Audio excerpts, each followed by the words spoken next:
ونعوذ بالله من شرور أنفسنا ومن سيئات أعمالنا من يهده الله فلا مضل له ومن يضلل فلا هادي له وأشهد أن لا إله إلا الله وحده لا شريك له وأشهد أن محمدا عبده ورسوله صلى الله عليه وعلى آله وأصحابه ومن سار على سبيله إلى يوم الدين أما بعد. So tonight inshallah ta'ala we'll be continuing what we were discussing the last few weeks, where we're just going over the book of Sheikh Bakr Abu Zayd rahimahullah ta'ala that is titled Hilatu Talabat al-Ilm. So you have the original book, but we have been covering so far the Muqtasar. So there's a Muqtasar of this book. So you have someone who have condensed the book, even though it's a small book, but then someone have condensed it also. But most of the points, they still remain. So we started covering this book a few weeks back regarding of those adab that the talib al-ilm should be mindful of. And as we said, something that for the talib, that ever so often that he would go over these rules and regulation regarding the adab of the talib al-ilm. So far, we have covered regarding, you mentioned the book, we have covered regarding adab al-talib, regarding within himself, regarding his own conduct and behavior, and the things that are expected from the talib, regarding his behavior and how he functions. Then also we discuss a matter that he mentioned, kayfiyat talabat al-ilm wa talaqi al-ilm, how to go about seeking of knowledge, so the process and the mechanism regarding how to seek of knowledge. So it's of those things that one can somewhat try to be mindful of regarding that he mentioned regarding concerning of tadarruj, that the system of seeking of knowledge that has a format, and of that format, that methodology also is for the person to do things in a stage by stage. So gradually start from first, then he moves to the next level, and he gradually progress upwards. So that's concerning the talib al-ilm. And also this regarding concerning seeking of knowledge, to see it as that the person is that you're there for the long haul. So you're there and you want to kind of somewhat, so when you start the process, that the intention inshallah ta'ala for the person that he hopes to keep this up until mamat, until he dies. So it's a long journey regarding seeking of ilm. So the person try to go through that process until he dies. Then also of those things that we mentioned regarding for the talib, that in the beginning stage that that a person try to gather ilm from all the different science. So have some general understanding from reputable books that will give the person a general breakdown and understanding regarding the main science of Islam, regarding usul, and also and fiqh, and what relates to it, and hadith, as we had mentioned. And also of those things that the person in that stage regarding that selecting, as to be discussed concerning, that the person try to seek of knowledge in the early stage, in the stage of the beginner stage, and also the intermediate stage, and to some extent to the person said that the more advanced, that a person try to rely upon the ulama, so teaching or getting knowledge from the mashayikh, from the tullab, that from his teachers, then that is also priority. Then also we discussed that after that discussion, then we went to the next matter regarding adab talib ma shaykhi. Then also of those next points that are discussed is matter regarding concerning how the talib should function with his shaykh. So there's a certain type of behavior and conduct that is expected from a talib towards his teacher, towards his ustad, over the person that he's learning from. So and of those things that is concerned, that that to show ihtiram, that and also how to, so having those adab towards one teacher, and also there's a mechanism regarding that one should have in place regarding how to select who to learn from. So also that a part of the process is for the person to be able to select correctly the person who one study from. So also that's a process also regarding what are the factors that one should look for in choosing a teacher. Then also of those things that is discussed. So I mentioned of those general things regarding the teacher, that person is said to be one who's qualified to teach. So of those things that teacher who's one who have that level of accreditation, or they have studied, they have gone through a process where they are now allowed and to teach, that they are allowed to teach because they have gone through the process. And also that they have a form of, so they have like a track record where one can trace regarding what they have learned. And should be said, a proper program, not per se a scattered, fragmented program where they have kind of somewhat take from here and there, then that would be problematic. Then also of the thing regarding the selection of the teacher at all, that talaqi, that is of the person who is aqidah sahih and his manhaj is sahih. So, and also is a person that is known to be a person that is also concerned, he act according to the Quran, the Sunnah. So that person also is known to act according to the Quran, the Sunnah. So the way that he function, then we can see the fruits of this ilm, which is the person acting according to the Quran and the Sunnah. Then also he mentioned of those points that are sometimes covered, but that covered regarding this discussion, talaqi and al-mubtada. So the person now taking knowledge from a person who said to be from Ahl Bidah. So is this allowed for a person? So that as for specifying a person from Ahl Bidah, then the person either sometimes the person that as a way of as a way to verify the state of that person, or to get some indication of the state of that person, then at times that the person, if he's affiliated to a well-known group that is said to be from Ahl Bidah, so the person is affiliated and have affiliation to groups that are known to be from Ahl Bidah, and they are cautioned, the ulama have a caution regarding those groups and some of their ideas, then these are indicated that person from Ahl Bidah, or that person in his speech, in his writing, in his lessons, that he has ideas that are khilaf sunnah or khilaf al-sharia. So the person have ideas also that when he speaks, then these things they go against the aqeedah of as-sahiha, then that's the indication that person from Ahl Bidah. So those are those things regarding concerning, so being able to that people are sometimes disqualified, we said, from Ahl Bidah, and also of those things that that disqualify a person, that he may be a person of sunnah, but he doesn't have the credentials. So a person, he may have concerning the zeal towards the sunnah, he may affiliate to the sunnah and have some general understanding regarding the sunnah and the way of the Salaf al-Salih, but that person have not gone through a process of study, a proper program, so that person he'll be disqualified. So even though he have a love for the sunnah and he's known to the mashaykh, but that person hasn't studied properly, then that person will be disqualified to learn from them. He'll be disqualified to learn from them. So that's concerning of that matter. Then also, and you'll find concern of those people also to be mindful of that another category regarding of a person may understand of the sunnah, but also the mumayya, that those people also that they're very lenient towards certain things. So they're very loose regarding the people that they associate with, that they may claim to be of the sunnah, but the people that they associate with in most part are people from Ahl Bidah wal Mukhalifin. So that person, then you have to be cautious regarding that person, and also that person may be disqualified, that he has a lot of things that are said by them that it is somewhat incorrect. So they make a lot of mistakes regarding certain aqwal and certain things that are said about Islam, that a lot of these things are incorrect, and they make a lot of incorrect judgment on things. Then also that may be a reason to disqualify that person or to shy away from studying with that person.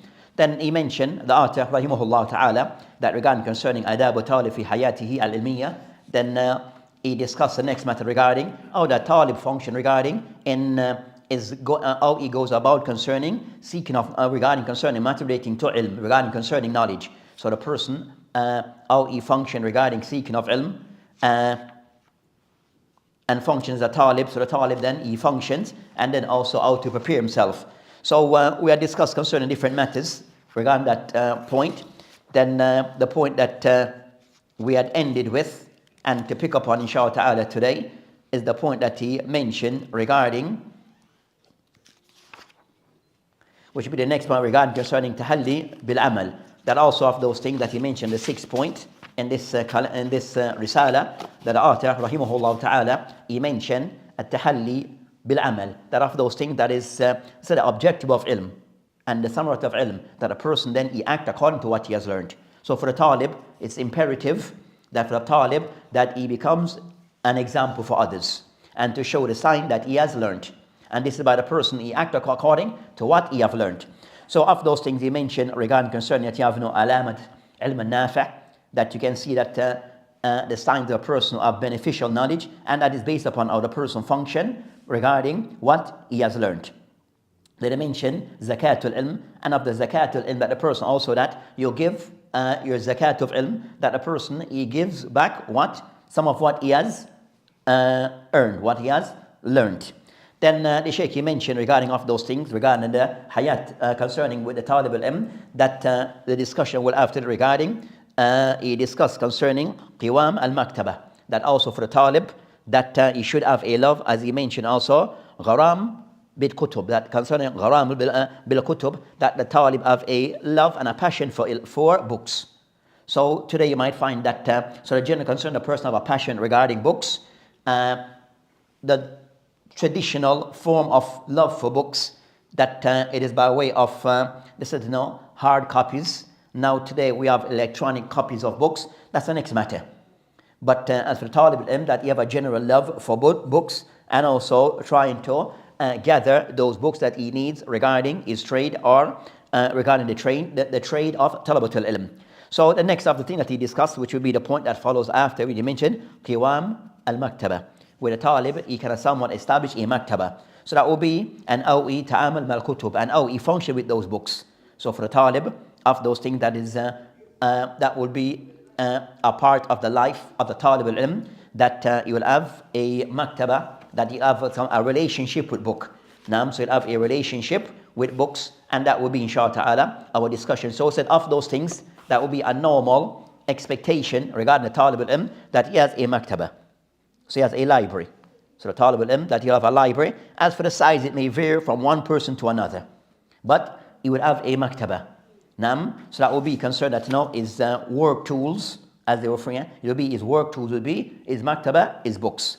So as for that matter, regarding concerning having a Maktaba, that and having even discussion, you find that of the Mashaykh. So you find of recent years, and this may have books will discuss regarding books. So you have books that will discuss books. Then you have of recent, you find, because they find that at times now, to make it more visual, that you'll find that people go into the homes of a alim or talib al-ilm, and they can somewhat go to their maktaba, their books, their library, and he will explain what explain his library. So you have on YouTube, you have several of those. You have several of those. Then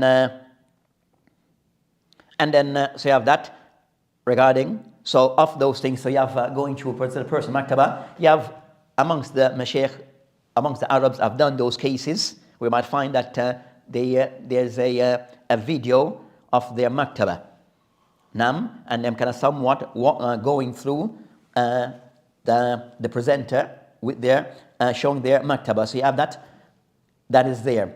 Then also, so you have so that's concerned those matters. So the next matter regarding concern the Talib. So it said that yes, and you also even you find concerning some English brothers have done so. So you might have some Talabat al-Ilm duat that have somewhat have done videos regarding their own personal maktaba. So said that that's there as a form of, for some, that the intention is going to somewhat to encourage others regarding ilm, and to explain to them regarding that the importance of book, and how to the benefit of those books, and the benefit of those books. Then of those things regarding, and you find that Imam Sheikh Abdul Karim al-Khudair, that also have done like a program, that several program that which was audio, where he explained regarding how to things regarding how to build a maktaba. And so you find that some of the ulama also, you find those that they give a lot of attention to books. They give a lot of attention to books. So you find some who may be more renowned in that field regarding knowing of the books of past and present, and some maybe less. May give that but some give that a lot of interest regarding concerning books. So as for as you mentioned, the person gonna somewhat trying to put a maktaba, a library together. So of those things that will be looked at regarding putting a maktaba together. So of the step that the person is so of those steps that is one, the person able can designate a place that will be the place for his maktaba. So finding a suitable place to be the place for his maktaba. So said those things may vary from one person to the other based upon space. So regarding, so the first step is the person designating an appropriate place for him to have his maktaba. So that's the first one of the step. Then also as for the layout regarding concerning how it is organized, then a person, then that's the books will be laid out based upon that. What's ideal that the books are placed based upon, the books are placed, organized based upon their science. So you have a maktaba and you have the bookshelves. So you have, for example, this area, the first of the book, you have books just for Quran. In this section is books only for Quran. Then after you might have hadith. Then you have fiqh. Then you have tafsir and the likes. Get the idea? So the person can somewhat, so it's easier for you to kind of somewhat know where is what. Because everything is all over the place. For some people there, is that maybe, I said, in that, what we might see as disorganized, for them that's organized. But in most part, they'll be organized based upon their different science. So you have Quran and the books that relate to Quran. And then you have after then the books of hadith and what relates to the science of hadith and the different books. Then you have fiqh. And layout in fiqh could be based upon also. So within those also you have different topics. They are also according to topics. So in fiqh you might have according to the madha'ib. So, and as we'll discuss those matters, so generally there's a way to lay out so it is easy to know what is there. Why? When you have a structure, and even better yet, if you can, we call it log them, if you're able, as not to have repetition by buying the same book more than once. Because if you don't log it, at times you might see a book and see it important, you bought the book, next thing you know, you already bought the book before. So no, sometimes it occurs. Sometimes it occurs. And after sometimes I find a person might buy a book more than once, intentionally. A book may be bought more than once, intentionally. The question is why? So why? Example.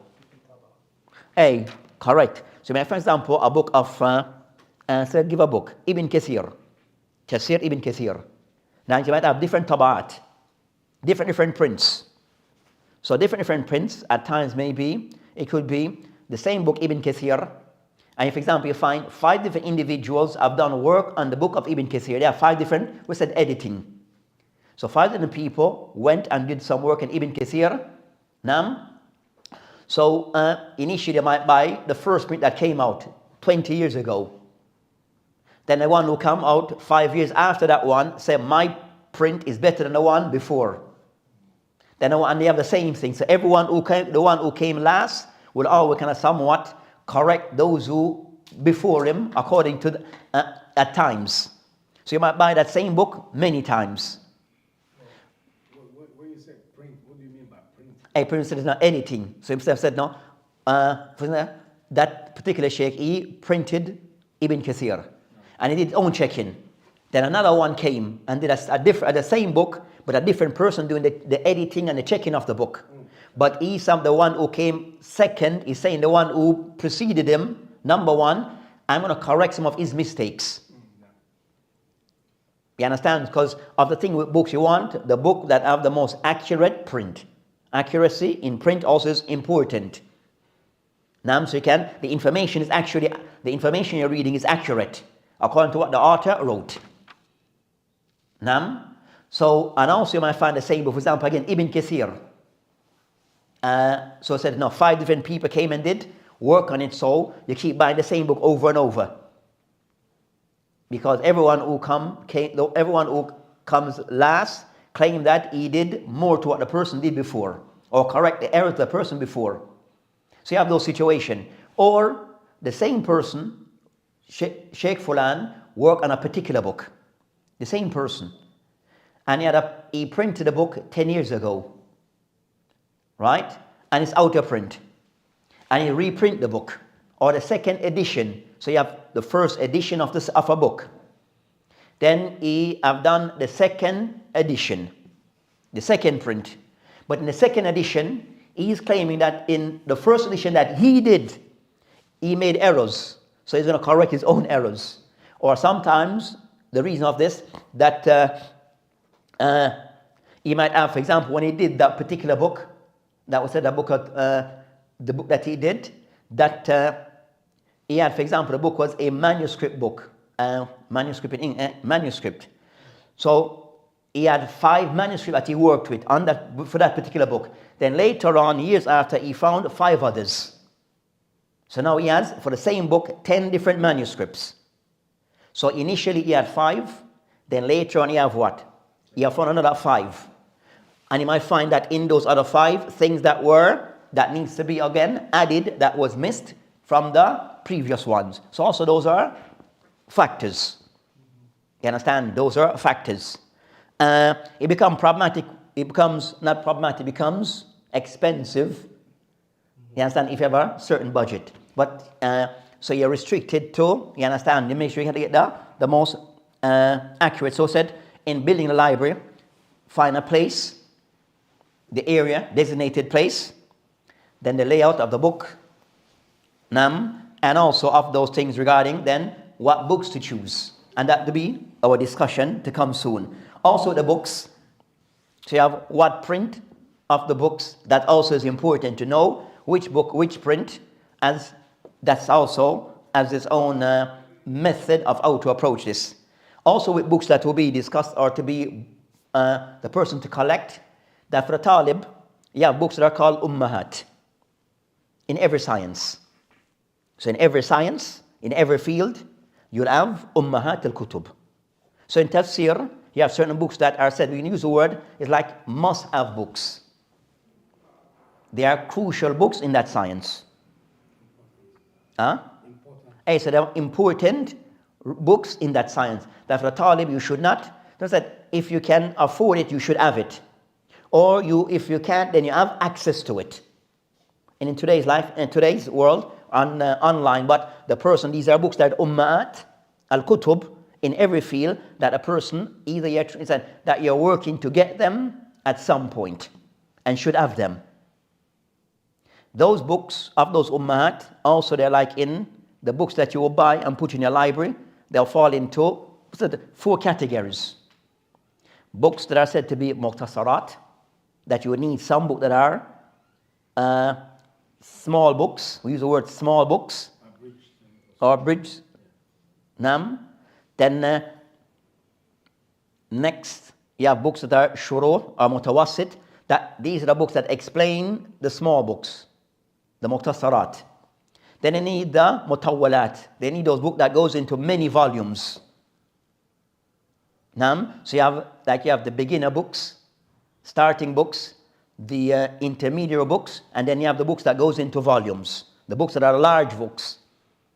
So you need each of them, so you need some of those in your library. So in everything you need, beginner's book, intermediate book, and also mutawwalat, and also books that goes into detail. And also a 4th category of books are books that are said to be mawdu'i, which are books that discuss particular topics, like topic-led. For example, that we have books in usul, you have books in usul al-fiqh. For example, you have books in usul al-fiqh, right?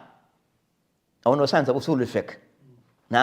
So you said usul al-fiqh, you may have a book that goes into, and they'll discuss, for example, masar al-tashri'ah, Quran wa sunnah wal ijma wal qiyas. But you might have a book specifically on just the topic of qiyas. That goes into detail. So it's just in the science of usul al-fiqh, they have gone and discussed just about qiyas. Or they might just discuss a matter relating to a book regarding just ijma.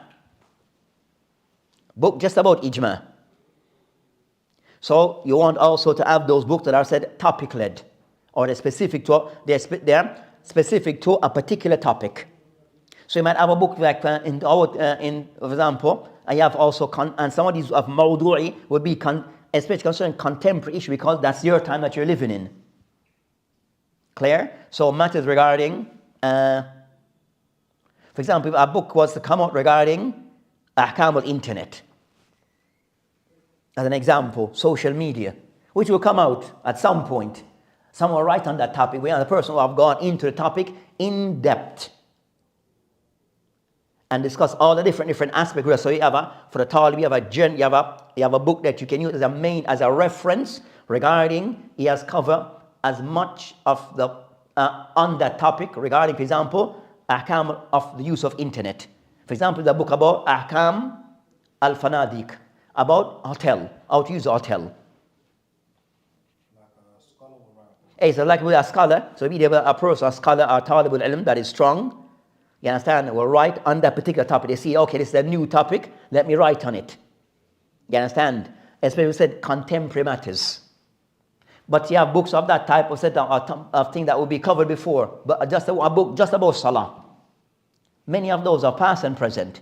But you might find topics that are new to our generation, to this time, that needs to be looked into thoroughly. So you want some book, for example, a book about what people talk about now.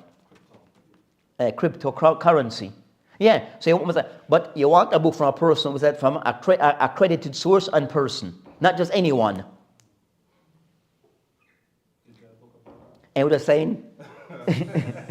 You understand? So I said, no. So yes, at some point there will be one at some point, because it's something that is new that needs to be dealt with. So the person, you understand? So someone will see it as a topic to discuss.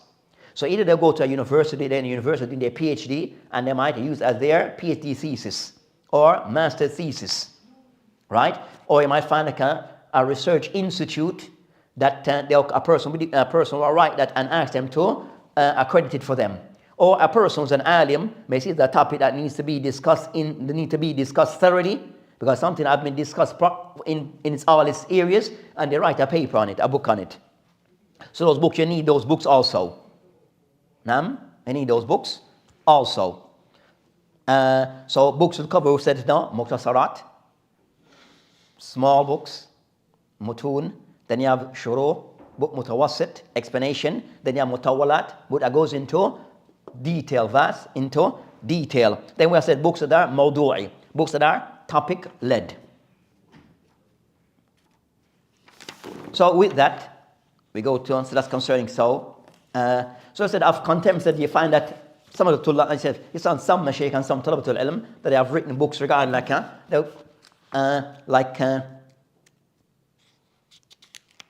books that they advise that you should have.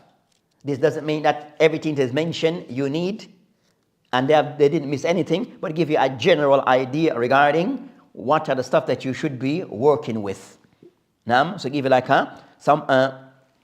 give an idea as to what to work with. And after a while, if you're in the field of talib al-ilm, you understand, after a while, you develop that skill. You develop that skill eventually. At some point, you develop that skill.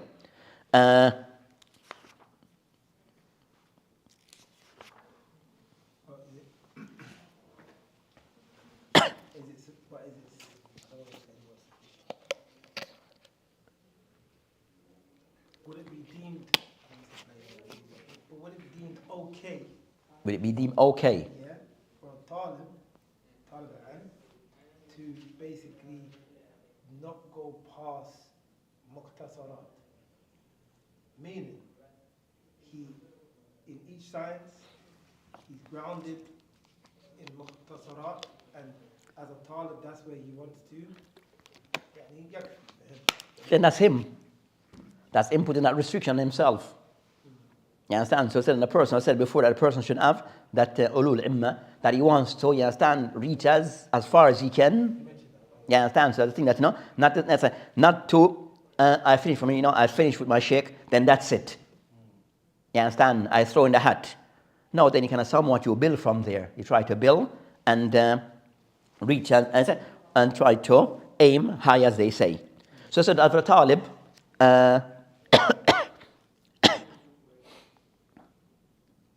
so as for the talib, regarding concerning all those books that are needed, are books that are recommended for the talib, I would say that can be a lengthy discussion, especially in the time that you find that a lot of books, new books are coming out regularly.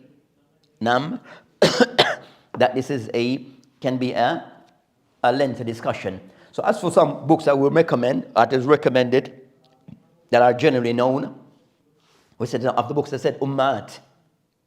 Then you have the additional, and also those things, also the talib in his maktaba, it may vary by the person. So the person also talib, he should, I would say, as his maktaba, as a general rule, so as a general rule, he should have something from every science. In every science, you should have something. I said not just a book, but a few books, depending. Now I'm saying, say you have a muqtasar. So for example, a person in fiqh, he studied fiqh, he's into fiqh, right? Then he should, for a talib, should have books on all 4/5 madha'ib.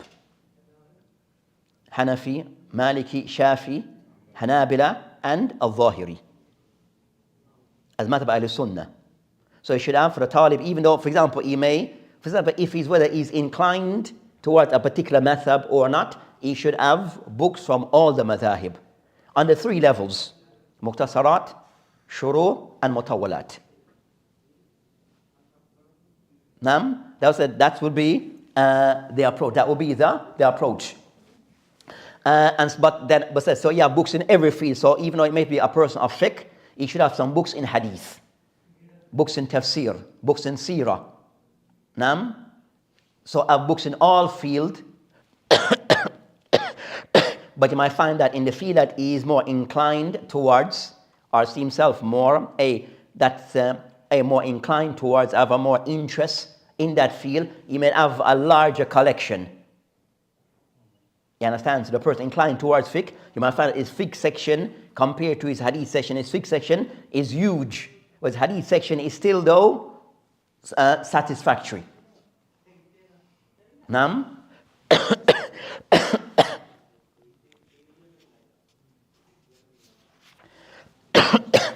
So of the book that a person have in his library in different science, so the science will be the first of those in the talib al. This book should be that books that relates to adab talib al-ilm. That's the first of the books. Are the first of the books that he should gather in his library, books that relates to adab talib al-ilm.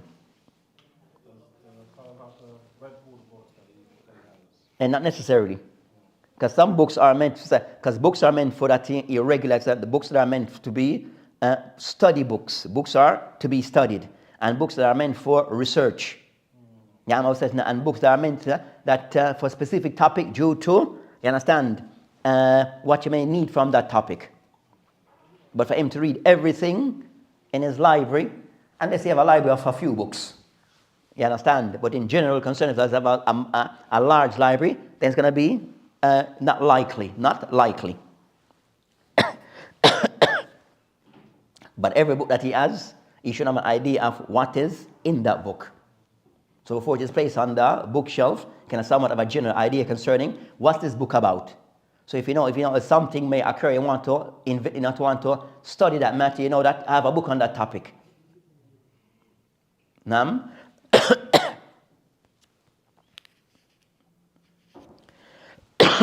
So that the first of the book they mention here, that books regarding, so kind of somewhat because of the time.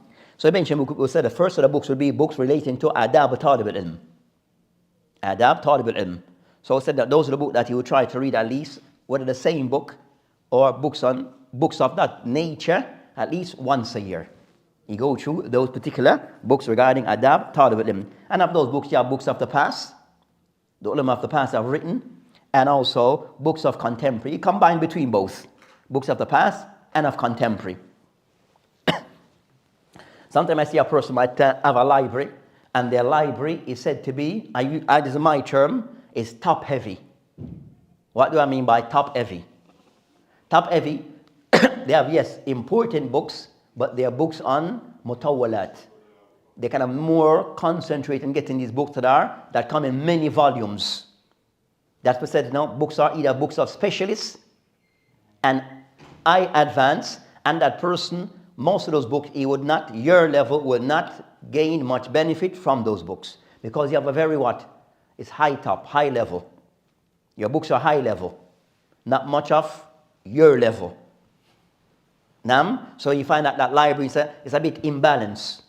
You understand that you will not reap the full benefit because it's a bit high level library. And something is, and you find that the person who's very enthusiastic but does not understand the system.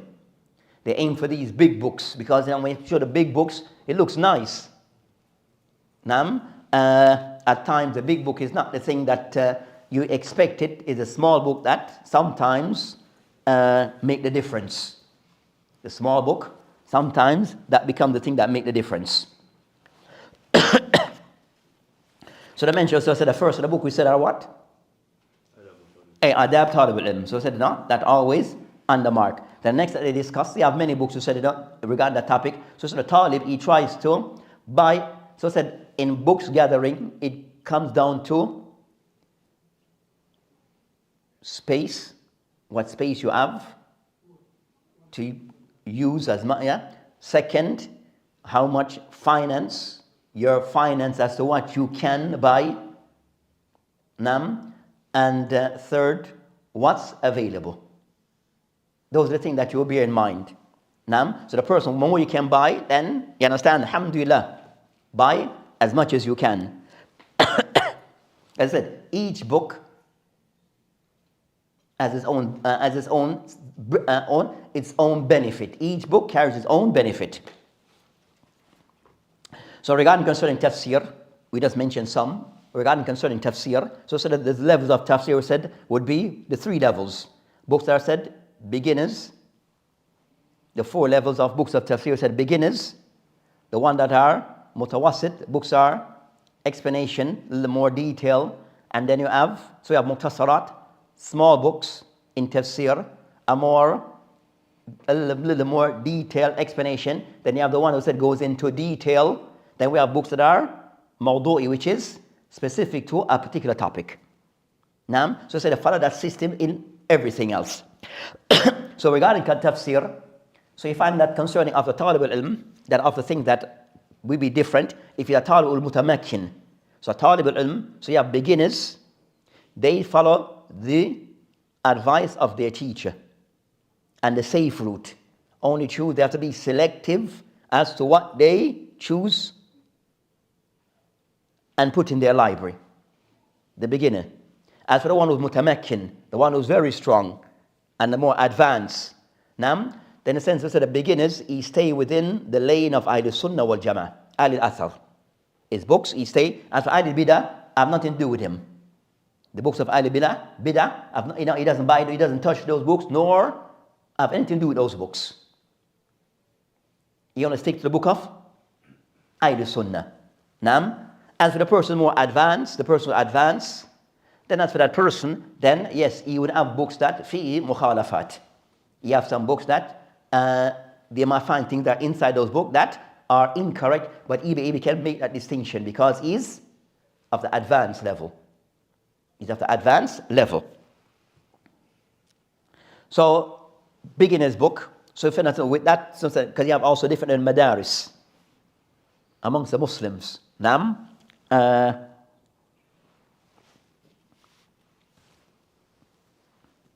So you have books in tafsir.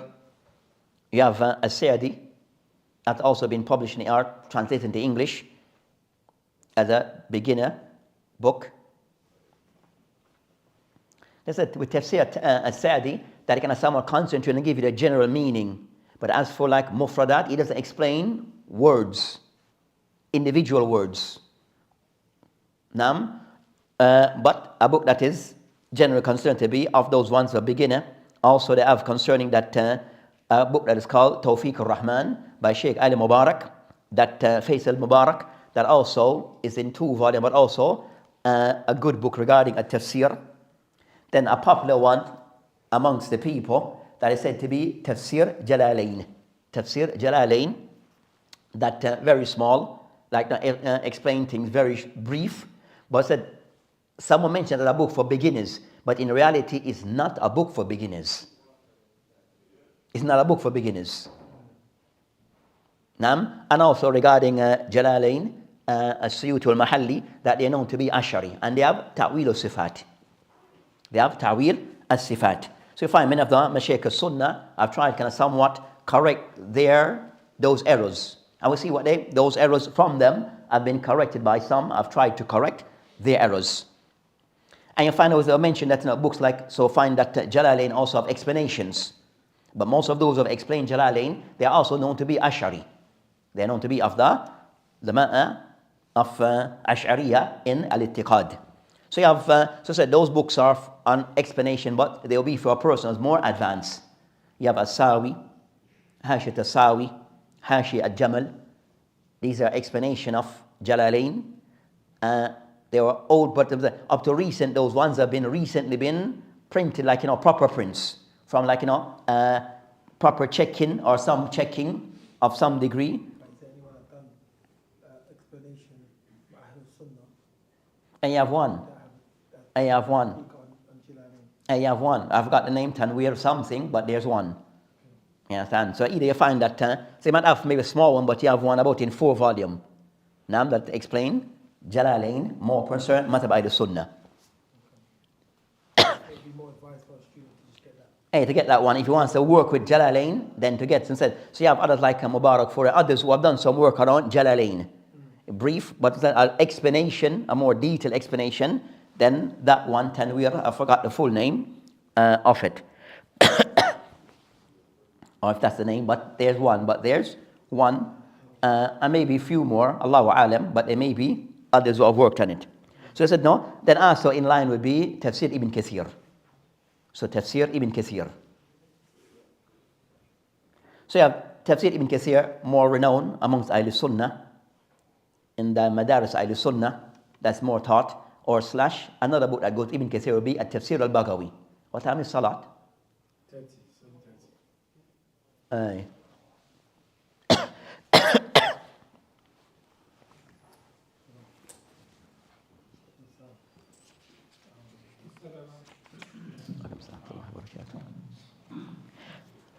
الله أكبر الله أكبر الله أكبر الله أكبر أشهد أن لا إله إلا الله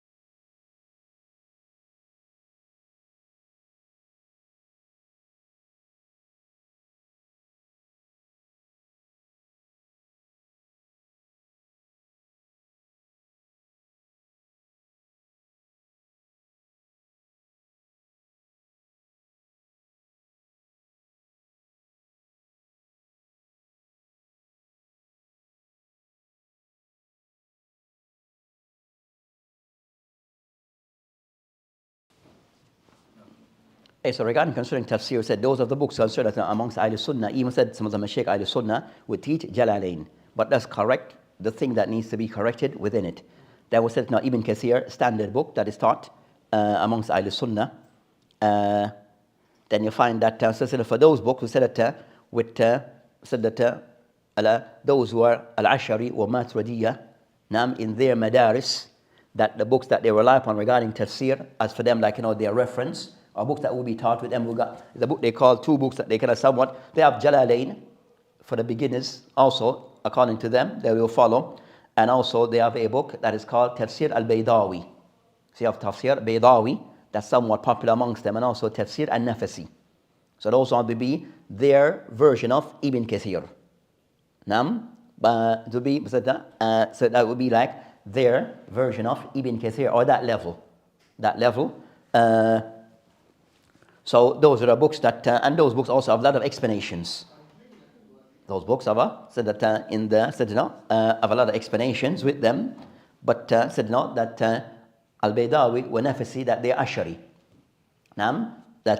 So their books have a lot of ta'wil of sifat. And the likes. And concentrate more regarding the language, and the language concerning the other means to explain their works. Which most of those works are works taken from Zamakhshari work, Al-Kashaf. So those people do that. It was Adam Mukhalif.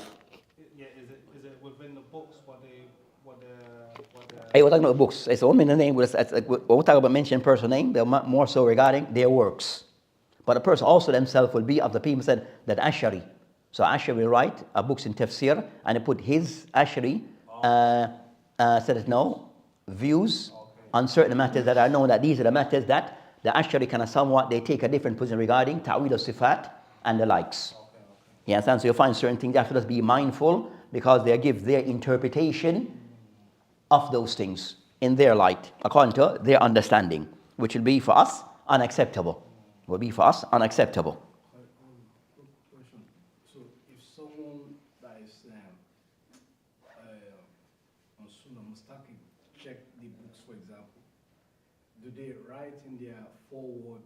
Says, hey, for example, like Al-Baydawi, that of different tahqiq, about 3 or so just recently came out over the past couple of years. One of the ones who did the tahqiq are 2 that people said from publishing from Ahl Sunnah or the authors, but they all mention of those areas. So sometimes the books that made a book, generally a book of that's for example, it have a book that's called Tafsir al-Jazari, Ibn al-Jazari, Ibn Juzay. So you have a book that is called, with a tafsir, I've got the full name, but it's Tafsir Ibn Juzay.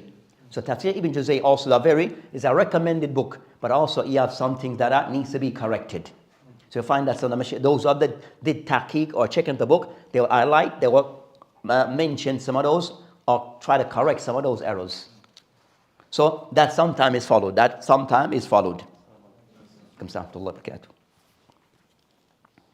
And I will mention that from 4th century, 5th century on, upon you understand, 12th century, a lot of the books that were written in tafsir, a lot of books that were written in books that explain, books of the Sunnah, most of those authors were people from either Ash'ari or Maturidi. So sometimes their views are found, these views are found in their works. So that's concerning books. Instead, you have other works that are there. So you have other works that are there that. So they mentioned regarding concerning of mutawwalat, regarding concerning tafsir. So for example, with Ahl Sunnah or with you have like main books regarding tafsir would be Ibn Jarir at-Tabari. Then you have Ibn Kathir. Then you have also Al-Qurtubi. Then you have also books of. So you have books of Ibn Atiyah in books of tafsir. So these books are books of tafsir, we said, but they are mutawwalat. These are the one concerning talib. He wants the books, those type of books. Also regarding the books of Ash-Shinkiti, Adwal Bayan. So, but said that his person going to know these, trying to get as much of these books as possible. To get as much of these books as possible. Said, depending on the person's finance. If you come past a certain level, or you're trying to make space, is there any recommendation what to give to the books? To give it to a masjid or? Hey, that's an option. I don't believe in giving books. Hey, some people, when I check that if you have a copy of that, then he will give it away. But I don't believe in that. Hey, because sometimes you have different. So different people have different. You understand? System that they follow, different system that they follow. So that they was said with tafsir. So you have also book in tafsir, books that relate to tafsir in the science of tafsir, books of ahkam al-Quran, and each of the madhahib as their own book. So you have books that kind of somewhat that the intent of the author is to discuss primarily those ayat that discuss ahkam, that rulings can be taken from it regarding halal and haram. So you have books specifically in tafsir on this. Ayat al-ahkam. So you have books of that nature. So also said that in every madhab of the 4 madhahib, they'll have their own books that will kind of somewhat discuss that topic. So also the person would try to get a book in each madhab on that topic. With me? No. You with me, huh?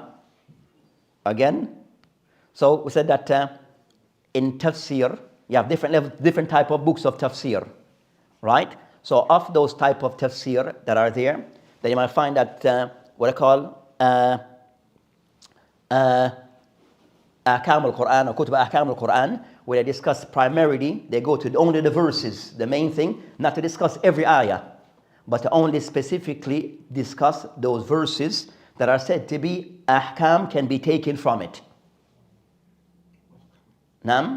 They have different amounts of, you understand, that the ulama mentioned regarding X amount of ayatul ahkam, but the book purpose, objective, is to only mainly discuss those verses that ahkam can be taken from it.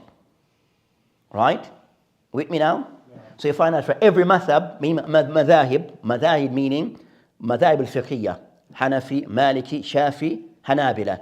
Each of them will have a book on that topic. At times, though, they will try to explain those verses according to their, according to that madhab. You understand? I use it kind of somewhat, or so sometimes then you'll find those things. So, but you have that you have that type of book. So the talib will also get book in that topic. The main book in that will be Ahkam al-Quran lil-Qurtubi. So the main book on that will be Ahkam al-Quran lil-Qurtubi.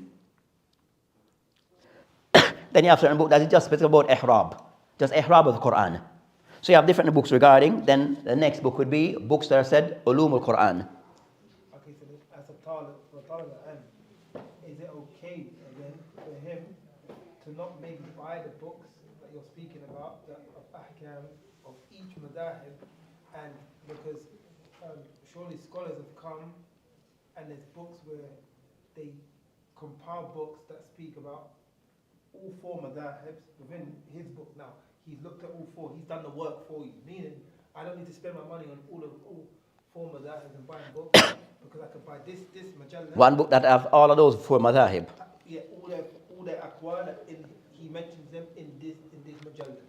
He's done the work. Aim said that this, the money. Islam says each book has its own benefit, and also you find that a person who's talking about a next madhab may not be that precise.